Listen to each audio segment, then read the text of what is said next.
का दिवस नाही रात्र दिवस रक्त मिळवण्याचं काम ते करतो. परमेश्वराने दोन डोळे दिले ते सगळं जग पाहण्याचं, दोन कान दिले जगाचं सगळं ऐकण्यासाठी. एवढे सगळे दिलेले आहे, हे सगळं दिल्यानंतर सुद्धा भगवंताने काही मागितलं नाही. त्यांनी सांगितलं तुकडच्या तोंडाने फक्त राम म्हणाला की का, तर तुम्हाला राम तर का म्हणा, दुसरं कुठं तर राम असा काय कृष्ण म्हणा काही म्हणा, तुझ्याला राम तरी का म्हणायचं ते सांगतो. रामायण लिहिलं गेलं, शतकोटी रामायण लिहिलं, 100 कोटी श्लोक आहे, 100 कोटी श्लोक आहे, शतकोटी रामायण लिहिलं. त्यावेळेला तिघांनी त्याच्यावर अधिकार गाजवला, हे रामायण आमचं आहे, शतकोटी रामायण हे आमचं आहे. आमचं म्हणजे कोणाचं? देवाने सांगितलं ते आमचं आहे, देवाने सांगितलं हे रामायण आमचं आहे. यावेळेला शंकराने विचारलं, कारण याची विवाह करायचं शंकराने गेली. शंकराने विचारलं हे तुमचं कसं काय, तर राम आमचा आहे, राम देव आहे, आमचा आहे म्हणून आमचं आहे. दुसरं मानवाने सांगितलं हे रामायण आमचं आहे. त्यावेळेला शंकराने विचारलं तुमचं कसं काय, तर राम देव होते पण मनुष्य शरीर मनुष्य म्हणून आमचं आहे. त्यावेळेला शंकर म्हणले ठीक आहे. आता सर्पाने सांगितलं हे रामायण आमचं आहे. त्यावेळेला त्याने शंकराने विचारलं हे तुमचं कसं काय, तो लक्ष्मण आमचा आहे, त्यामुळं हे रामायण आमचं आहे. शंकराने विचार केला पार्वतीने सांगितलं बघा ते एकदा त्या रामायणाची वाटणी करून टाका. बरं म्हणजे करूया. शंकराने वाटणी करायला सुरुवात केली, तिघांना समोर उभा केलं, 33 कोटी बघा 33 कोटी प्रत्येकाला वाटून 99 कोटी गेले, 1 कोटी शिल्लक राहील. त्यावेळेला शंकराने विचार केला हे 1 कोटीची वाटणी केली पाहिजे. त्याची वाटणी अशी केली 33,33,333 श्लोक एकेकाला, तरी सुद्धा एक श्लोक राहिला. तो श्लोक किती होता? 12 अक्षर, 32 अक्षर. हरे राम राम राम हरे हरे, हरे कृष्ण कृष्ण कृष्ण हरे हरे, 32 अक्षर. शंकराने विचार केला 10 अक्षर वाटतो, ही 10 अक्षर वाटली तिघांना. आता पण हे रामायण तुम्हाला दिलेलं आहे, वाटून दिलेलं बघा. त्याचा एकदा म्हणला अजून 2 अक्षर राहिले, त्याचं काय? शंकराने सांगितलं 2 अक्षर राहिलेले, मी एवढा प्रयत्न करून तुमची वाटणी केलेली आहे, ती वाटणी करणारा दिलेली. वाटणी करणारा कोणतं अक्षर दिलं? राम, ही 2 अक्षर दिले. म्हणून भक्तांना जप करायचं तर राम नामाचा जप करा. एक कोण जप केला, तर देह काय बोलतो ते कळतं. 13 कोटी जप केला तर बोललेलं सगळं खरं होतं. तर 13 कोटी राम नाम जप करायचं तरी सुद्धा आयुष्यभर नामस्मरण भगवंताचं केलेलं, भगवंताचं नामस्मरण कधी व्हायचं. आयुष्य एकदाच मिळणार.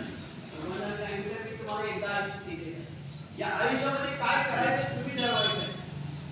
नर कर्णी करेगा तो नर का नारायण बन जाएगा का. तुम्ही जर प्रयत्न केले, तुम्ही भगवंताच्या जवळ राहिला तर देव व्हायला फार वेळ लागतो. आपण कोणाला म्हणतो देव, कोणाला म्हणतो संतांच्या कधी पाया पडतो, तर तो भगवंताच्या नामात असेल तर तो संत आहे. पण आम्हाला साधा भक्त सुद्धा होता नाही, आपणाला साधा भक्त सुद्धा होता नाही. तर आम्ही कामापुरता देव आहोत, कामापुरता तेवढा पुरता बाहेर काय म्हणून काय करायचं. तो भगवंत म्हणतो हा काय आपला नाही, असे लय म्हणणार भगवंत. मला सांगा, मंदिराच्या बाहेर असणारा दगड, मंदिराच्या बाहेर असणारा दगड एका देवळात गेला तर तो देव होतो. देव मंदिराच्या बाहेरचा दगड एकदा देवळात गेला तर देव होतो. हा दगड कितीतरी वेळा देवळात गेला, अजून तो देव तर बनलाच नाही, पण माणूस सुद्धा बनला. अजून तो माणूस बनला नाही. भक्तजनो, हा दगड आहे, हा दगड देवळात गेल्यानंतर देव बनला. देव बनण्यासाठी आपल्याला किती प्रयत्न करावे लागतात. होण्यापेक्षा संत होण्यापेक्षा भक्त होऊया. भक्ताला सगळ्यांची काळजी असते. भक्त देवाची भक्ती करतोय, आयुष्यभर भक्ती करतोय. एक दृष्टांत पांडुरंगाचा दृष्टांत आहे. पंढरीचे पांडुरंग भगवत राया देवा विठेवर उभा आहे. इकडे विठेवर का उभा तर अजून एका भक्ताची आई वडिलांची सेवा संपली नाही. आता कधी सेवा संपायची? युगे 28 गेली तरी अजून सेवा संपली नाही. देव आला कोणासाठी? पुंडलिकासाठी आला, पुंडलिकासाठी. पण तुमचा आणि माझा फायदा झाला, कारण त्याची कृपा आमच्यावर नव्हती. पुंडलिकासाठी आला, पुंडलिकाचा डोळ उभा राहिला. अर्धा तास देव उभा राहिला. देव पुंडलिकाला वर उठवलं की अहंकार म्हणून नव्हे, आई वडिलांच्या सेवेत मग्न असल्यामुळं आताची माणसं अहंकार म्हणून सोय करते. पण त्यावेळेला पुंडलिकानं आई वडिलांची सेवा करताना वर बघितलं नाही. वर जसं बघितलं तसं देव समोर दिसते. सेवा थांबवली, देवाच्या पाय पडला. देवा तुम्ही कधी आला? देवाने सांगितलं बराच वेळ झाला, बराच वेळ झाला आलोय. आता किती वेळ बोलावं सांगितलं का? किती वेळ बोलावं? म्हणाला थांबा. एक वीट घेतली, ढिकाव लागली. जिथं आता विठ्ठल उभा आहे तिथंपर्यंत पोहोचली आणि त्या विठेवर तुम्ही उभा राहा. माझ्या आईवडिलांची सेवा सुटली तुझ्या, माझ्या आईवडिलांची सेवा सुटली तुमच्यावर येतो. ठीक आहे म्हणणार. एक दिवस, 2 दिवस, 3 दिवस, कुठे 28 विटेवर उभा. त्या विटेवर 28 विको विचारा उभा राहिला तरी अजून काही सांगायला आला नाही. माझ्या आईवडिलांची सेवा संपली म्हणून. भक्तजनो, याचा अर्थ असा आहे, पुंडलिकाची सेवा जशी संपली नाही तशी आमची सुद्धा अजून आईवडिलांची सेवा संपली नाही. मरेपर्यंत सेवा संपत नाही. आईच्या मांडीवर मी पहिला श्वास घेतला, आईच्या मांडीवर पहिला श्वास घेतलाय. माझी एकच इच्छा आहे, माझ्या आईला माझ्या मांडीवर शेवटचा श्वास. यापेक्षा दुसरं काय असू शकतं? पण नाही भक्तजनो, आम्ही याहीपासून सुरू केलं. इथं भगवंत विटेवर उभा राहिले. त्यावेळेला एक भोळा भक्त आत आला आणि भोळा भक्त दर्शन घेताना भोळा भक्त निघाला. देवाने सांगितलं, अरे माझं एक काम आहे, काम करतो का? देव बोलतो. कोणाशी बोलतो? भोळ्या भक्ताशी बोलतो. देवाने विचारलं, काय माझे काम आहे तेवढं करतो? तुम्हाला काय काय मला सांगा की. काय नाही, माझ्या जागेवर उद्याचं बोलतो. माझ्या जागेवर म्हणजे विटेवर उभा राहा. आता ती बोलत त्याला वाटलं काय हरकत उभा राहतो, त्याला काय उभं तर राहायचं, ती बदलून उभं राहा. पण ते म्हणला, मला घरी जाऊन विचारायला पाहिजे. आईला बायकोला विचारलं, लढवते पुन्हा आपले घरची मैत्री सगळ्यांना विचारलं. या आलं घरी आल्याबरोबर त्यानं आईला विचारलं, देव असं म्हणतोय, मी पहिले सुरुवात, देव असं म्हणतोय माझ्या जागेवर उभा राहा. आई म्हटली, पोरगा आधी वेळ आहे. पुन्हा हे देवानं काय डोक्यात दिलं, पुढे काय कळलं? ठीक आहे म्हणजे काय हरकत नाही, राहावं बा तू देवाच्या जागी. बायकोकडे गेला, बायकोला म्हणला, देवानं मला असं सांगितलं उद्या तू माझ्या जागेवर उभा. वेळ जायचं का? देव काही बोलतो का? कधी बोलतो का देवा? तुम्ही कसं काय असं म्हणताय? नाही म्हणला. देव म्हणलाय मला, बरं म्हणजे काय हरकत नाही, राहावं.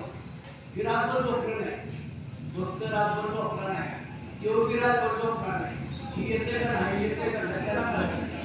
आणि ह्याला काळजी गेलो तर काय होईल, गेलो तर काय होईल. दोघे झोपले नाही रातभर. सकाळी पहिले कुठला आंघोळ केली, आंघोळ केली, पण ह्याला उत्सुकता लागली. देवाच्या जागी उभं राहायचं काय चेष्टेला भाग आहे का? बघूया कसं काय असते. त्या आजच ते देवाच्या दरवाजा देवानं जसं ह्याला बघितलं तर देव हसला. बरं झालं म्हणता, आजचे दिवस सुट्टी मिळते काही काळजी नाही. पोराला जसं शाळेला सुट्टी म्हटलं की पुढेच मारत जाते. तशी 2 वर्ष सुट्टी मिळाली तरी पोरं खुश होती. 2 वर्ष सुट्टी एक मजा नाही, काही नाही. इथं भक्त गेलो तर देव आत गेला आणि दरवाजा देवानं बंद केला. तो म्हणला, देवा दरवाजा का बंद केला? ती म्हणला, माझ्या लोकांनी बघून म्हणलं तरी तुला काही उभा केलं माणसं काय म्हणते. ठीक आहे म्हणजे काय हरकत नाही. देवाने जसा उचलला तसं त्याला देवा आपल्या विटेवर उभा केला आणि आपल्या अंगावरची सगळी वस्तू त्याला लागली. सोन्याची दागिने वगैरे मुकुट सारखी सगळं करू लागतं. देवासारखा देव उभा राहिला. देवासारखा देव कोण बघतो देवा? आणि कोणाला मग कवर करू देते ती पोलीस बघून पाय हातावर दिलं ते काय सांगायचं. तिथं रांग लागली, दरवाजा उघडला, रांग झाली आणि खरा देव बाहेर पडला. खरा देव लांब जाऊन बघून काय चाललंय, काय चाललंय, देव झाला कमरेवर हात ठेवले.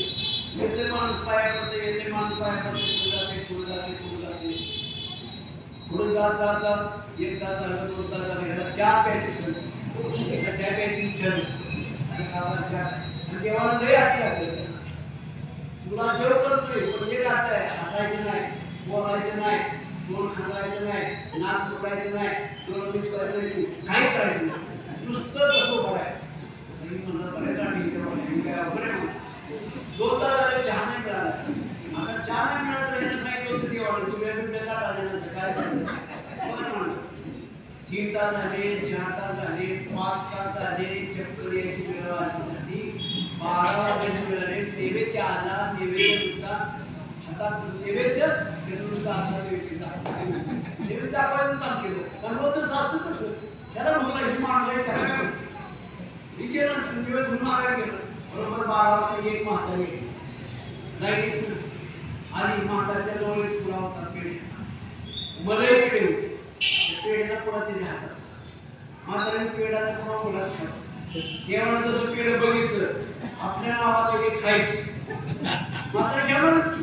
आता पांडुरंगाच्या कृपेनं 12.5 वर्षानंतर ना थोड झाले आणि त्याचं वजन आहे 3.5 किलो आणि पेढ्या 3.5 किलो आणतो आहे. म्हातारीचा नंबर जसा देवाच्या जवळ आला, म्हातारीने पेढा ठेवायला घेतला हातात, त्याच्या पायाजवळ ठेवणार तेवढ्याच म्हातारीचं वर लक्ष गेलं. तिथं लिहिलं होतं देवाच्या तोंडाला पेढा लागू नये, एवढंच लिहिलं होतं. म्हातारी कवाला की ती पुन्हा ठेव तिला तेवढंच वाचल्याबरोबर म्हातारी गाव बंद केला. त्याच्या पेढा जातात म्हातारीला म्हणून कसं बोलायचं नाही. म्हातारी म्हणत पेढा एक देखील बाकी काय काय बोलताय ना, बोलणं बंद झालं. म्हातारीला डबा घेऊन बाहेर पडली. म्हातारी दोन खांबाजवळ काढायला हाताला याला उड्या मारण्या सुरू झाल्या. देव आपण म्हातारी उड्या मारते सकाळपासून चहा नाही केलं काय नाही हे कळलं देवाला. खऱ्या देवाला कळलं. तो म्हणला देव चक्करी पडलं. अख्खा महाराष्ट्रामध्ये देव चक्करी कसा पडला त्याच्यापेक्षा आपल्या आधारच येतात. खरा देव तिथनं आला, त्यावेळेला बंद केला, कपडे घेतले आपल्या अंगावर घातली. देव द्वितीय उभा राहिला, तो देवाच्या समोर उभा राहिला. देवाने विचारलं कसं काय बरं वाटतं, अजिबात नाव पडलं. पुन्हा मी देव व्हायला फक्त मला सांगायचं तर आपण तुम्ही देव व्हायच्या नादाला देव होणं इतकं सोपं नाही. त्यानं सांगितलं देवा मी पुन्हा कधीच येणार नाही. तो मला पाया सुद्धा पडायचं देव होणं इतकं सोपं नाही. विश्वाचा लिहिता असणारा मंडळी पांढरा त्या भगवंताची एवढी ख्याती आहे. आपण सर्वांनी त्याचं नाव वाढवलेलं आहे. कारण घरोघरी जाऊन आपण सांगितलं भगवंताची भक्ती करा. पूर्वी 28 विटेवर उभा राहिले तिथे तो उभा राहिला. पण या प्रत्येक जीवापैकी इतकी सेवा, प्रत्येक जीवापैकी प्रत्येकाची सेवा करायचं काम त्या परमेश्वराची भक्ती अंतःकरणापासून केलेली भक्ती, केलेली सेवा कधी करायची. कोणती सेवा असली इतकं सुंदर शरीर दिलेलं आहे. हे दिलेलं सुंदर शरीर भक्तजन आपणाला बिन गोळीची कुठली गोळी न घेता चांगलं लागतं. तुम्ही म्हणाल की आता डॉक्टर बिन गोळीचं शरीर चांगलं उपाय भक्तजन भरपूर झोप घ्या. मला इथे जाण्याचं काय नाही. संध्याकाळी जेवढं 9:30 वाजता आज आपल्याला भरपूर झोप होत नाही. पित्ताचा त्रास आहे आणि शरीर रोगाचं माहेर भरपूर पाणी प्या आणि पाणी पिलं रोज किमान 3 लिटर तरी पाणी पिलं म्हणजे हे सगळं आपलं शरीर चालण्यासाठी त्याची गरज आहे. पाणी पिलं दररोज भरपूर झोप पाहिजे. दुसरी गोष्ट अशी आहार कमी पाहिजे. आपण जो आहार घेतो तो कमी आहे, कमी घेतात हे कुठलं याला बोलून नाही, मेडिसिन नाही, कुठं जायची थोडंसं कमी जेवण काही आठवड्यातून 1 दिवस उपवास, 1 दिवस उपवास. पुढं अजून एक दररोज सकाळच्या प्रती मोकळ्या हवेत फिरा.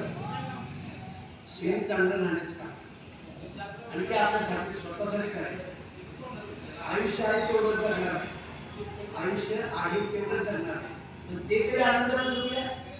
नाहीतर आम्ही पेन्शन दबावाला मुक्ती का तर गोळ्या खावा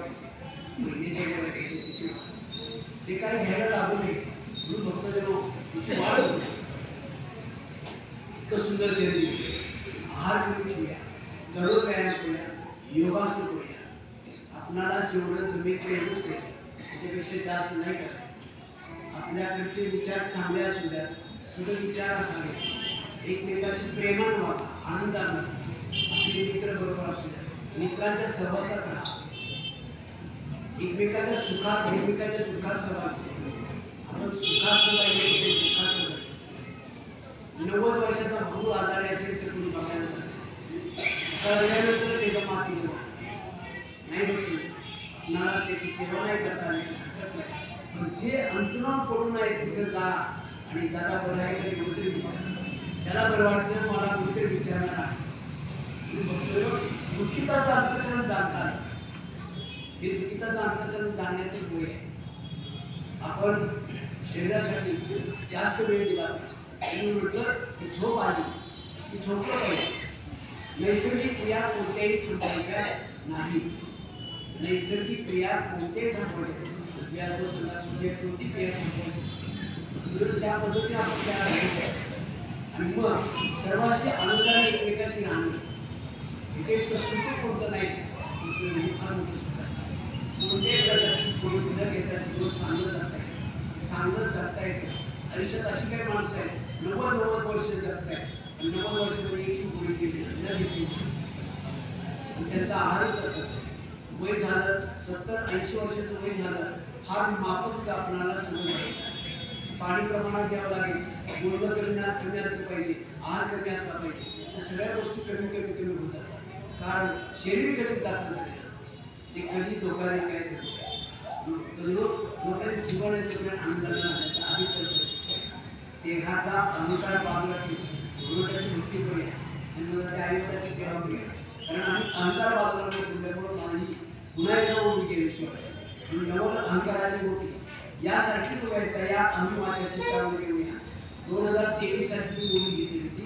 या अहंमाच्या चित्तामध्ये येऊन शरीर भगवत तुझा काम करणारे पाठवाच्या पासून गेली होती की तुम्ही देवता ते बदला देव तुम्हाला चुकीला आयुष्य परस्पर एकत्र त्याच्या पाठमागची मोठी घेतली होती.